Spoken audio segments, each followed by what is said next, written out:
Okay, honored to have Brandi Kruse back. Brandi and I are former peers from the Seattle television news scene, and we have both quit. Brandi, you're filing a lawsuit a lot earlier than I ever did, so so you win. You win the race to file a lawsuit. This guy is a Seattle city councilman, and why don't you tee us up what we're about to hear? Yeah, so Andrew Lewis is an expert flip-flopper, and you're about to hear him flip-flop in epic fashion. But there was a vote that came before the Seattle City Council that would have allowed Seattle police officers to arrest people for using and possessing drugs out in the open. And it's a long story, but basically there was a state law that was a felony on that. It got ruled unconstitutional. And so what some of the common sense members of the city council, which there aren't a lot, but there are a few, wanted to do is say, okay, since there's not a felony law, why don't we make it a misdemeanor so SPD can pursue those cases and the city attorney's office can prosecute. So it went for a vote June 6th. And I mean, up until the moment this clip happened, I believed, everyone else believed that it was going to pass. Andrew Lewis had said to anyone who would listen that he was going to support it. He's the councilman for downtown Seattle, where the drug crisis is the worst. And then this is the moment where he did what he does best, flip-flopped. Okay, let me know if you can't hear it. I came out here on the dais today fully prepared to vote for this measure. I feel like he's giving like a life, what do they call those things for funeral, instead of a funeral, a celebration of life? I feel like he's giving a eulogy or a celebration of life for this bill right now. I feel like that's anyway, that's the presentation style. Yeah, so dramatic. Like, this is so rehearsed. Because I do think it is generally proper that we reconcile our SMC to the state law. But with the ending of community court without any additional process, I just can't do it today. I just can't. You just can't. You can. You just can't. You could have, and you didn't. And so the bill died right there, and it was, stunning, truly stunning, because we weren't expecting it. And so we wanted to know, because Andrew Lewis is on the ballot in a week and a half. He's up for re-election. I don't think he deserves to be reelected. He's the guy who campaigned in 2019 on the promise to hire more police officers. 6 months later, he turned around in 2020 and pledged to defund SPD by 50%. The guy can't be trusted. So what I wanted to know is, okay, being curious, and you're a curious person too, what made him change his mind at the very last minute when he told everyone he was going to support it? And so I thought, well, maybe it's just political cowardice. A bunch of activists had showed up at council chambers and did what they always do in Seattle, whine and scream until they get their way. So I thought, well, maybe he just folded under the pressure. But we filed a very narrow public records request in mid-June. And all we wanted, it was for a 10-hour period of time, a few hours before the vote, a few hours after. We wanted the texts to and from his city cell phone. We wanted the call logs to and from his city cell phone, any voicemails left to and on his city cell phone. And then we wanted any emails that came into him. So, Allison, that's a pretty narrow records request because it's so narrow in the scope of time and it's specific to one council member. So that is the records request we filed that's at the center of our lawsuit. Yeah, just as a contrary to that, it took almost 2 years, actually, yes, 2 years for the National Institutes of Health to write me back for my public records request and tell me it was too broad, because I was like, I want every email between Fauci and Bill Gates and I mean, like, all these, they were like, but it took 2 years to get one sentence back, which was like, no, this is too broad. So yes, to your point, that's a very specific request. But I'll tell you what, Susanna Frame, our investigative reporter at King, she used to say to make them very broad because they always try to slime ball their way out of fulfilling them. If you're not very broad, they'll just go, oh, we thought you meant this. So it's like, include everything. So it's kind of a damned if you do, a damned if you don't sometimes when you're a journalist. You want to be specific, but yours sounds like a quick and easy, ready to fill.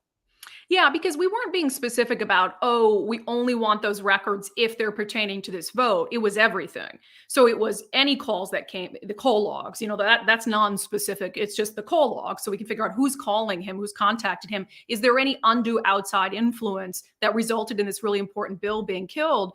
So I eventually get a response back from the city public records department, and they said that we could expect our first installment on or around August 18th, which I thought, okay, 2 months, that might be okay. But it just happened to fall right after the primary election when Andrew Lewis was on the ballot in the primary. So I was like, okay, coincidence.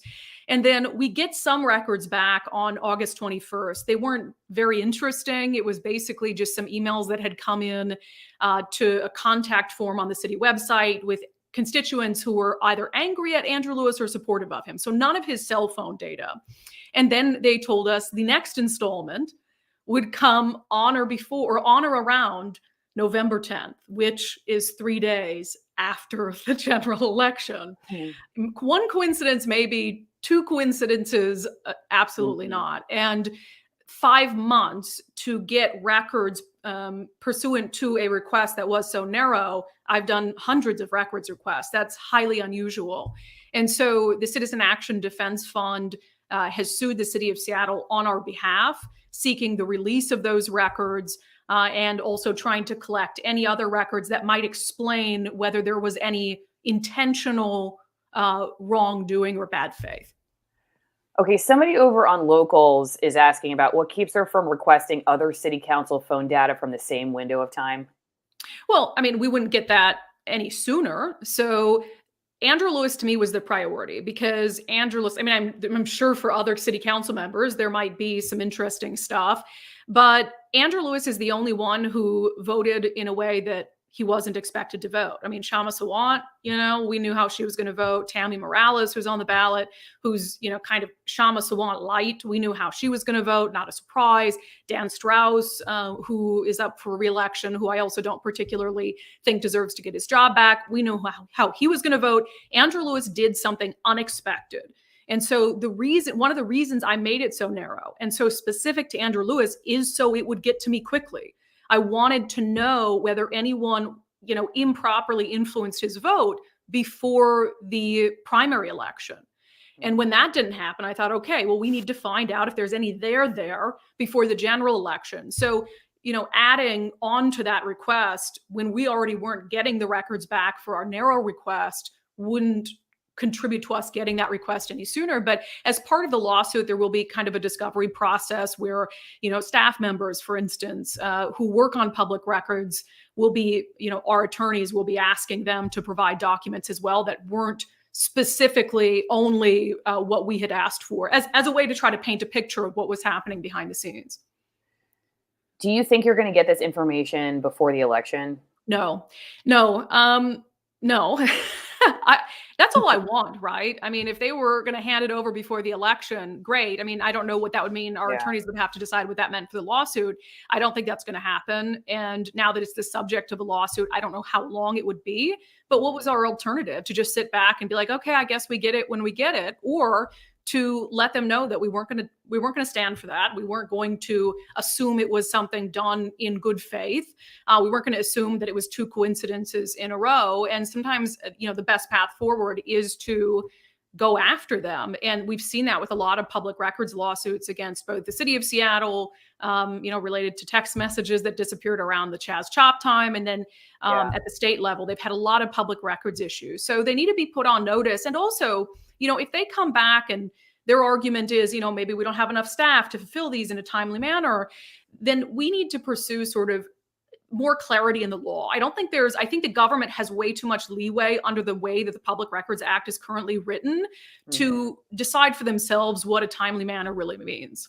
Yeah, and there should be state laws that these types of records must be stored for easy retrieval, along with requirements that they must be given out when requested.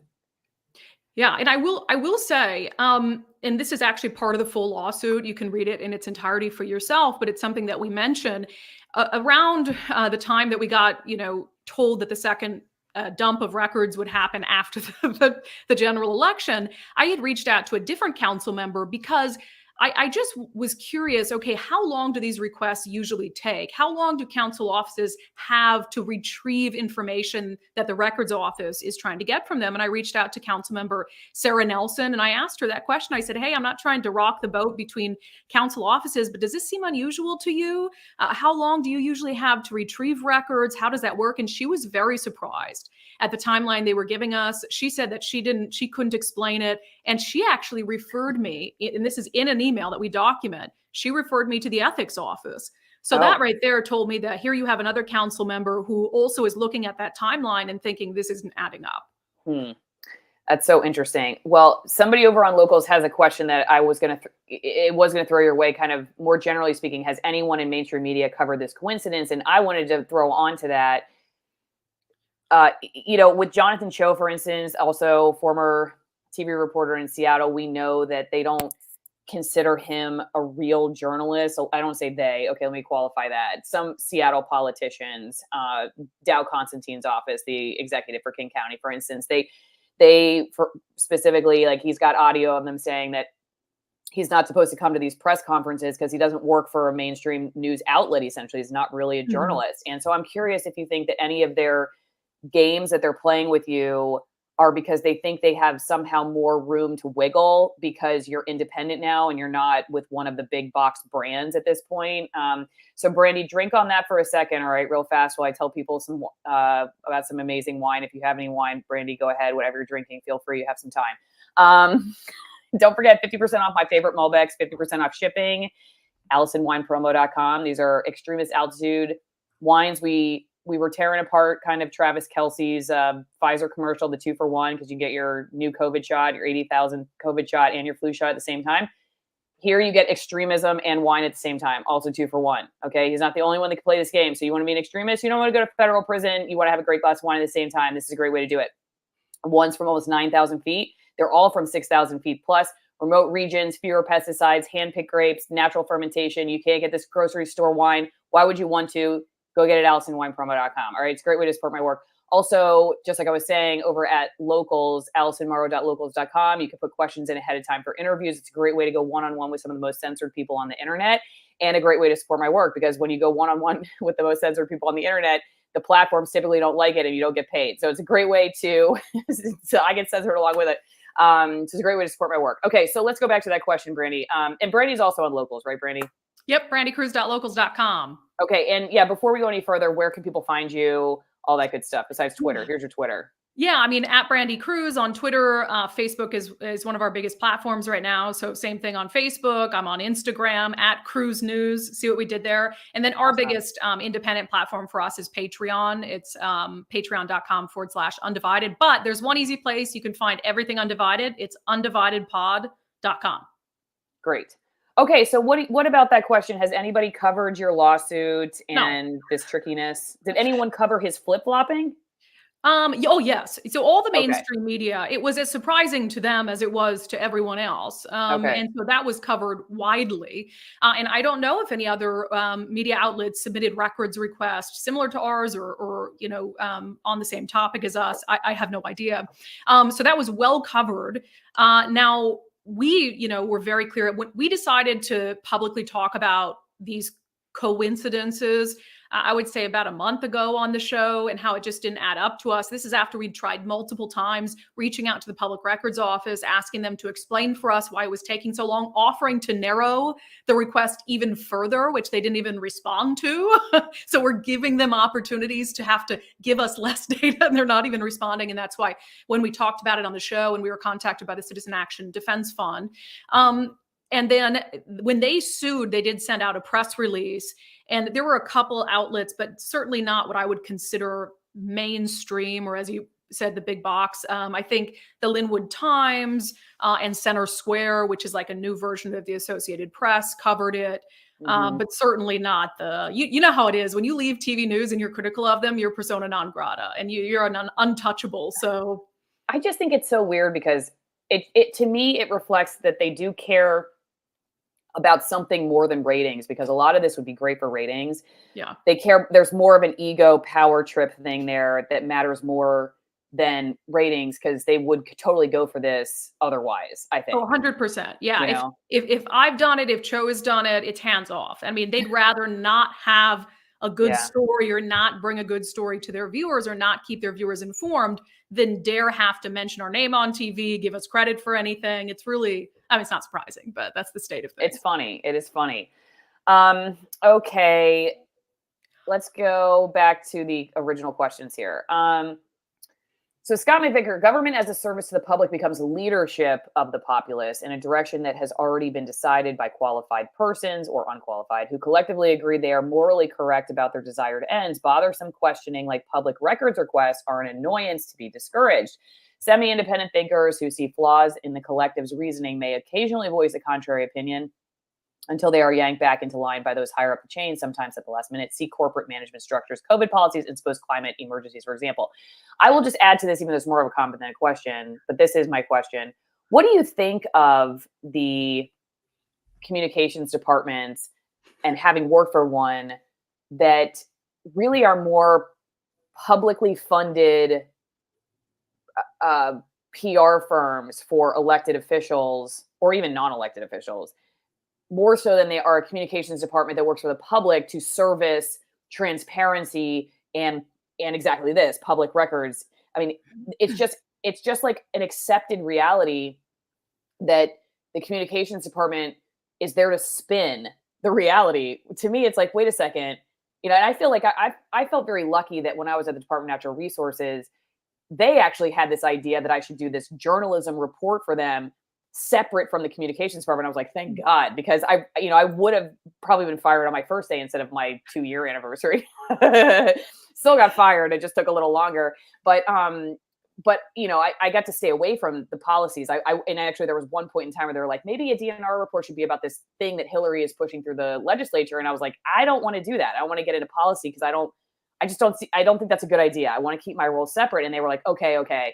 But for the most part, it was just an accepted reality that communications departments don't work for the public. They work for the person in charge, and they're there to block anything or spin anything that could harm the message of the political power. And I just think I don't think that's right, Brandi. I think that's unethical. I don't know what you think about it. I mean, you're putting me on my soapbox because this is one of my top 5 issues when it comes to government accountability and really? transparency. You'll hear me rant about it all the time. And when you really think about how egregious that is, we are paying people with our taxpayer funds to hide information from us or to play block for government officials. That's crazy. Mm-hmm. That's crazy. I've said it should be against the law. I firmly believe there should be a state law that regulates that kind of behavior. I actually believe that the public records, or not the public records, the public relations officials, for the governor's office, for all the individual state agencies should be on a rotation. I don't believe they should be allowed to stay in the same office for more than 2 years. And I think that they should be selected and appointed based on recommendations from the Washington Coalition for Open Government. I think they should have a list to pick from of people who can do those jobs. And I think that the Washington Coalition for Open Government can ask, which is made up of mostly former journalists, can ask that someone be reassigned or someone can be removed based on qualifying factors. I think that there should be some independence in those individuals. And look, if you're the governor and you've got his press team and his press secretary, who's not great, his communications director is much better. I think she understands the purpose of her job. I mean, I understand that the public and the press maybe can't know every single conversation that happens behind the scenes, as they're working toward things, as they're crafting policy, as they're having private conversations. I'm not saying it has to be a free-for-all. I understand that some of that has to do with how the government can function, but they are, to your point, doing an awful lot of blocking and spinning and gaslighting on behalf of their bosses, which is wild because they're paid by us. So I would like to see, if I were the governor tomorrow, it would be a different structure. I would only accept recommendations from the Coalition for Open Government, and all of those PR people would have to be on a rotating basis of 2 years. Mm-hmm. I was hoping to be able to get you out right at 4:20 in honor of Seattle and Washington State being the first to legalize cannabis recreationally. I didn't realize I had Brandi for 20 minutes after 4 o'clock. So I was like, oh, perfect, 4:20. Anyway, real fast, though, there's one question and then one issue I wanted to bring your way. And then I have a comment that came in of yours that I want to respond to, but go ahead. Okay. Well, what is this no charges over Durkin best deleted text from 2020 protests? Yeah, so people will remember Chaz, the 6 square blocks that were taken over in the city of Seattle in the summer of 2020, which Mayor Durkin called the summer of love. People were killed at CHOP. They tried to set the East Police Precinct on fire. It was just craziness. And it turned out that, there had been some public records requests from members of the media they were trying to figure out why the Seattle Police Department decided to abandon the East Precinct. So these protesters came in and took over that area, and SPD pulled up stakes and left. which allowed the situation to get much worse, as opposed to staying and pushing back and not allowing it to happen. So as the media sought those records, all of a sudden we realized that the mayor's office was saying that she didn't have text messages from that 30-day period of time. They'd somehow been deleted. There was, she said her phone was set to delete them accidentally, and all these different stories. And then it turned into more. And then the former police chief, Carmen Best's messages were missing. All of the members of the command staff of the Seattle Police Department's messages were missing. The fire chief's messages for that period of time were missing. And so then it became what really seemed to be a conspiracy to delete these messages and to hide what really happened behind the scenes. So there was an investigation done over this, and the King County Prosecutor's Office came out and said there is not enough evidence to prove that anyone did this maliciously and that it wasn't some sort of technical issue. I have my personal opinions on that. I'm not saying it was the mayor, sitting there deleting her messages, but gosh, when you have all the messages missing, to me, somebody had to do, it's my opinion and my belief that someone had to have acted in bad faith. But there are not going to be no criminal charges against any of those elected officials and former leaders with the city and public servants whose messages are missing. We were told at DNR to regularly clean out our inbox and Slack messages and everything. We were just told to do that. That sounds illegal unless it's being kept somewhere. So sometimes even if I don't think so, because they were like, they're saying don't do it because then the public records requests are going to be so long. We'll never be able to fill them. That's what they used to tell us. Yeah. Yeah. That sounds like it's against the law. All right. I heard it many times, which I was terrible at doing. So I just never did it. But I was also look, I got fired from my job, so I was not the prize MVP employee. We already know that. All right. KM, has she requested a list of apps tied to their Gmail accounts or to email accounts listed to their phones? Has she contacted app companies directly, or is only relying on the city of Seattle for sole documentation? Yeah, well, we're relying on the city of Seattle, but I don't think that app companies would give a third-party information on who's using their apps, at least to the best of my knowledge. I don't know how we would obtain that without a lawsuit from those app companies, if you know some way around that. But like I said, our lawsuit is going to cast a wider net for just the records that we requested. Okay. I think there was just one new piece of breaking news that just came in. The online safety bill for the UK, I think here, has officially gotten royal assent. So now you basically can't say anything in the United Kingdom or else you're done for. So sorry, everybody over there. Bummer. It's like our Ministry of Truth. Yeah. Well, yeah, it's way worse than that. Yeah, way worse than that. So, okay. Oh, you wanted to respond to a comment? Yeah, I'm trying to defend my honor. Someone in the StreamYard comments said Brandi supports gun control and refuses to expand on that when asked. She lost it forever. First of all, I don't know what you mean. Whenever I give an opinion, I'm always happy to expand on it, but I don't know if I've ever said that I support gun control as someone who is a strict adherent to the Constitution. What I have said, however, is if people want to change the Second Amendment, then there's a process that our founding fathers put in place to do that. It's difficult, it's laborious, but it exists for a reason. And if you go through ratification, which is a hard process, and the majority of Americans and states want to change the Second Amendment, who am I to say, no, you can't do that when the founding fathers gave them a path to do that? But that to me is the only acceptable path toward gun control, not this piecemeal approach of individual leaders trying to erode Second Amendment rights.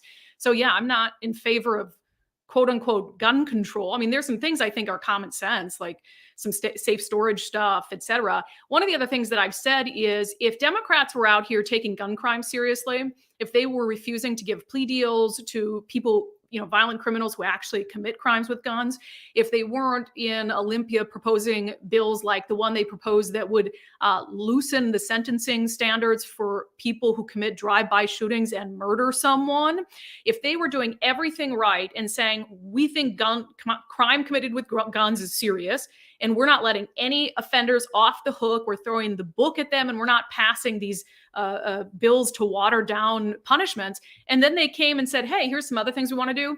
I'd at least be more willing to listen to them. But when they're like, oh, we're going to ban semi-automatic assault weapons, which account for like a tiny, tiny, tiny fraction of guns used in shootings, and they do that for headlines while they're simultaneously trying to lessen punishments for people who murder someone with a firearm, it's just disingenuous. So that comment's just not factually accurate. I don't even think wash, rinse, and repeat is still in the chat, but too bad you She goes- missed it. She goes, see you next time. All Yep, right. see you well, next time. Oh well. Triggered. Sorry.